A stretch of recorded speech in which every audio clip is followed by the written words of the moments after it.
C'est tout joyeux que les saints de l'église de Douala se rendirent ce matin du 1er décembre 2024 au centre chrétien de Doksimbi pour une rencontre spéciale avec le Seigneur. Dès 8h30, les cris de joie débordaient de la salle en guise de célébration au Dieu Tout-Puissant.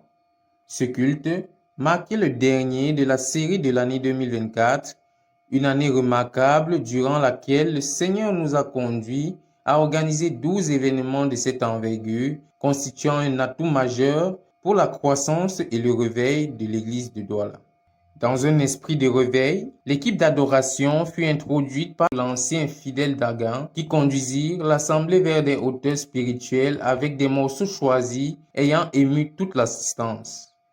Après cela, le pasteur Antoine Kala procédera à l'accueil traditionnel des invités, enchaînant par la suite avec la distribution des livres, notamment le livre Le chemin de l'amour pour le Seigneur et l'ouvrage Reviens à la maison mon fils, je t'aime toujours, tous deux écrits par le frère Isaac.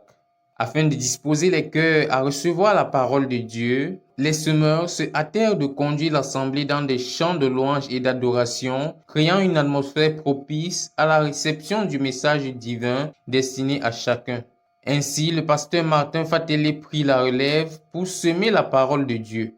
Il s'appuya sur le passage biblique de 2 Rois, chapitre 1, verset 12, pour s'adresser à l'assemblée. D'emblée, il interpellera son auditoire sur l'importance de croire à la prophétie comme une parole venant véritablement de Dieu. À cet effet, il expliqua que le fait qu'un homme véhicule une prophétie ne signifie pas que cette prophétie vient de lui-même. Toute prophétie vient donc de Dieu, à moins d'avoir affaire à un faux prophète. Conscients de cette vérité, nous serons plus avisés et prendrons plus au sérieux les prophéties que Dieu nous transmet au travers de ses serviteurs. Dieu a fait une promesse et il l'accomplira sûrement. Toutefois, nous devons faire notre part de travail pour que cette prophétie se réalise effectivement. Si nous restons laxistes et immobiles, nous serons nous-mêmes des obstacles à l'accomplissement des desseins de Dieu. Prenant l'exemple du peuple d'Israël, il expliqua que Dieu avait un plan pour tout Israël au départ, mais au fil du temps, les différentes tribus se sont disqualifiées des promesses de Dieu et seule une partie du peuple d'Israël travailla pour l'accomplissement des promesses divines. Ce que Dieu a promis s'accomplira sûrement, car Dieu n'est pas un menteur et il fait tout ce qui dépend de lui pour la réalisation de ses projets. Cependant, nous sommes responsables de la lenteur ou du non-accomplissement de ces promesses à notre égard. Par exemple, nous avons tous été rendus parfaits par un seul acte, par la croix, et cela est une réalité, mais chacun fait de cette réalité la sienne en fonction de sa foi et du travail qu'il accomplit pour entrer effectivement dans cette vérité.